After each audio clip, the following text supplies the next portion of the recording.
Glycolysis होता क्या होता है? ग्लाइको मतलब होता है शुगर, लाइसिस का मतलब होता है स्प्लिटिंग।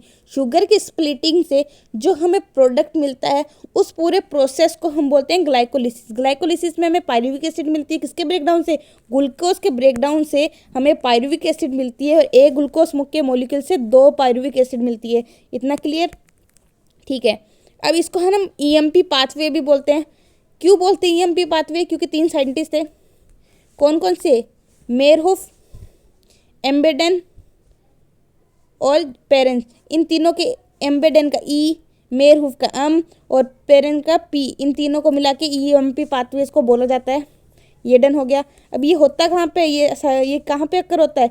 साइटोप्लाज्म ऑफ सेल होता है ना, वहाँ पे क्या होता है?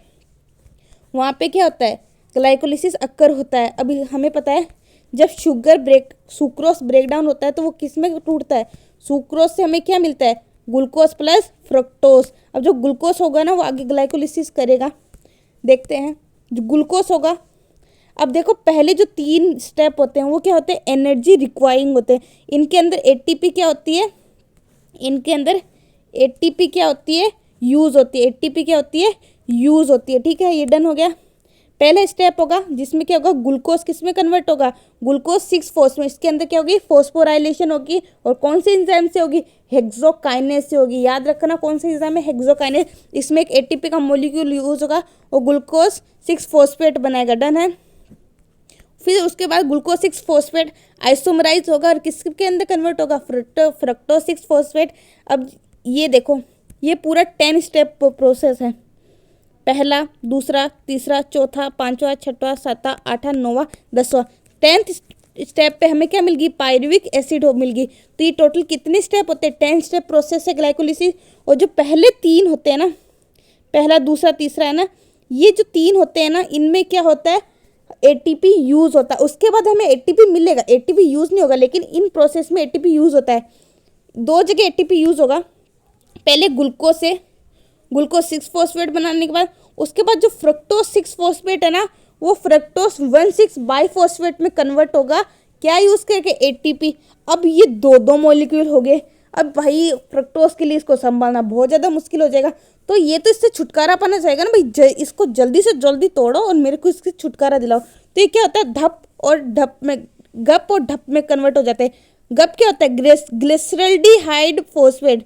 इसको याद रखना, गप से ग्लिसरल्डिहाइड फॉस्फेट। और इसको ढप से, ढप क्या होता है? Dihydroxy acetone phosphate. अब क्या होते हैं? इंटरचेंजेबल होते हैं, ये आपस में कन्वर्ट होते रहते हैं। तो जो ये ढप होता है ना, गप में कन्वर्ट हो जाता है। और ये क्या बनाता है? 2 ट्राइओस के फॉस्फेट बनाते हैं। इसको बोलते हैं 1,3-बाइफॉस्फोग्लिसरिक एसिड। अब इसमें देखना, ये एक ही ऐसा प्रोसेस है जिसमें क्या होगा? ग्लिसरॉल या 3-फॉस्फेट जब बना 1,3-बाइफॉस्फोग्लिसरिक एसिड में कन्वर्ट होगा तो NAD पॉजिटिव क्या होगा? रिड्यूस होगा। क्या होगा? रिड्यूस होगा। तो याद रखना, ये 2 मॉलिक्यूल है तो 2 रिड्यूस हो रहे हैं। तो टोटल कितने NADH यूज हुए? NAD पॉजिटिव कितने यूज हुए और कितने NADPH मिले? 2 ही मिले। तो हमारे पास नेट गेन कितना हुआ NADH2 का? 2 हुआ। चलो ये तो डन है। फिर इसके बाद ये फॉस्फोग्लिसरिक एक एसिड है ना, ये 2 से बाद एक एटीपी बनाएगी और ये एक मॉलिक्यूल में कन्वर्ट हो जाएगी जिसको बोलते हैं 3-फॉस्फोग्लिसरिक एसिड। 22 से किस में आ जाएगी? 1 में आ जाएगी। फिर ग्लिसरिक एसिड से हुआ ना ग्लिसरेट बनाएगी। फिर एक लास्ट में ये वाटर का मॉलिक्यूल आएगा। फिर से एक एटीपी बनेगी। लास्ट में 2 पायरुविक एसिड के मॉलिक्यूल मिल जाएंगे। अब देखते हैं पूरी एटीपी कितनी यूज हुई। पहले देखो 2 एटीपी के मॉलिक्यूल हमारे यूज हुए। ठीक है, कितने हुए? 2 यूज हुए। नेट गेन देखे 2 मॉलिक्यूल थे तो 2 को कन्वर्ट करने के लिए 2 ही एटीपी चाहिए होंगे। तो 2 एटीपी हमें मिले। सॉरी, इधर भी 2 मॉलिक्यूल थे फॉस्फोपाइरुवेट के, पीपीपी के, फॉस्फोफिनोल पाइरुवेट के 2 मॉलिक्यूल थे। तो इनको भी पायरुविक एसिड में कन्वर्ट करने के लिए कितने एटीपी यूज होंगे? 2 एटीपी। ओवरऑल कितना हुआ? 4 एटीपी मिले, जिनमें से 2 हमने यूज कर लिए फर्स्ट 3 स्टेप के अंदर। तो नेट गेन एटीपी का कितना हुआ? 2। तो कितने एटीपी मिले? 2 एटीपी प्लस 2 NADH2। ये हमारा टोटल नेट गेन हुआ ग्लाइको लिसिस का, इसको याद रखना, very very important question, MCQ में आता ही है। अब मैं आपको ओवरऑल इसको दिखा देती हूँ। पहला आता है ईएमपी पाथवे, 3 साइड ट्रीज के ऊपर इसको नाम दिया गया है, ठीक है।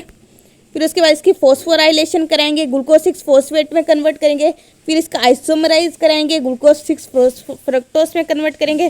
फिर ये जो 2 प्रोसेस है यहाँ पे एटीपी यूज़ होगा।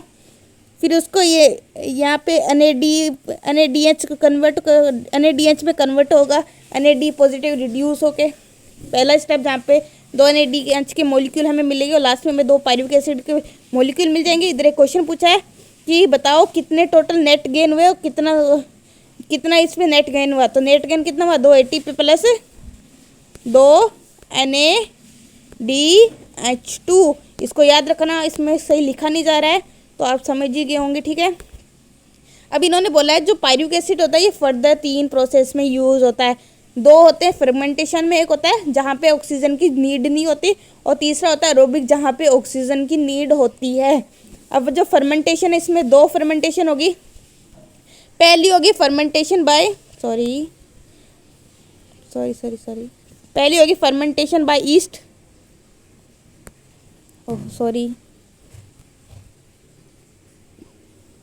ईस्ट को वाई से रिप्रेजेंट करें। दूसरा होगा फर्मेंटेशन बाय अल्कोहल।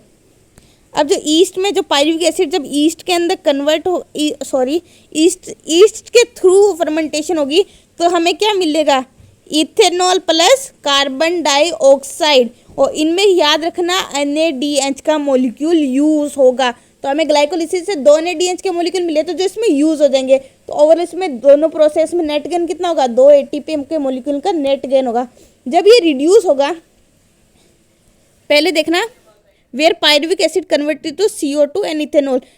जब ईस्ट के थ्रू ये होगा तो पायरुविक एसिड किस में कन्वर्ट होगा, इथेनॉल प्लस CO2। इसके अंदर जो इंजाइम इसको ऐसे फर्मेंट करेंगे वो कौन से, डी कार्बोक्सिलेज और अल्कोहल डिहाइड्रोजिनेस, ये 2 एंजाइम होंगे जो इसको कार्बोक्सिलेज, और इनके अंदर NADH किस में कन्वर्ट हो जाएगा, NAD पॉजिटिव में, तो ये मॉलिक्यूल यूज़ हो जाएगा। ऐसे ही हम आपने सुना होगा कोई एक्सरसाइज करते तो बोलते हैं हमारे हाथ दर्द करने लग गए, हमारे पैर दर्द करने लग गए। स्टार्टिंग के दिनों में हमारे हाथ पैर दर्द करते हैं जब हम एक्सरसाइज करते हैं, ये क्यों होता है, क्योंकि जब लैक्टिक एसिड वहाँ पे ऑक्सीजन की कमी आने से वजह से वहाँ पे लैक्टिक एसिड अक्यूमुलेट हो जाए, जिसकी वजह से हैंड पेन वगैरह होता है। अब लैक्टिक एसिड कैसे बनता है, इसमें क्या होता है, इंजाइम देखते हैं कहाँ गया, ये इसमें देखना लैक्टिक एसिड में क्या होगा, पायरुविक एसिड NADH के मॉलिक्यूल को यूज़ करके इसमें कन्वर्ट हो जाएगा, ठीक है। इसमें जो इंजाइम होता है वो लैक्टेट डिहाइड्रोजिनेस होता है, इसको याद रखना। और हमारे पास जो इम्पोर्टेंट चीज़ है नोट करने वाली वो है कि इनकी कंसंट्रेशन हमेशा 7% से कम होगी। तो ये देखो कितना मतलब कम प्रोसेस में हमें मिल रहा है। लेकिन जो अगर ईस्ट की कंसंट्रेशन 13% से ज़्यादा हो जाती है तो पॉइजनस होता है, ईस्ट अपने आप को मारने लग जाता है। तो ये कितना हेजार्डस प्रोसेस है, कितना खतरनाक प्रोसेस है। एरोबिक रेस्पिरेशन में क्या होता है, O2 यूज़ होता है, जो कि हम बाद में पढ़ेंगे, आज वीडियो थोड़ा लंबा हो रहा है। इसमें क्या होता है, पहले लिंक रिएक्शन होता है जिसमें जो कोएंजाइम होता है एसिटाइल कोएंजाइम में कन्वर्ट होता है। फिर जो एसिटाइल कोएंजाइम है वो साइक्लिक रिएक्शन करता है, किसके साथ, ऑक्जेलो एसिटिक के साथ। ऐसे ये साइक्लिक रिएक्शन होता है, ATP यूज़ होती है, ATP सिंथेसाइज होती है, और उसके बाद इलेक्ट्रॉन ट्रांसपोर्ट सिस्टम आता है। बहुत बड़ा प्रोसेस हम कल करेंगे। Thank you.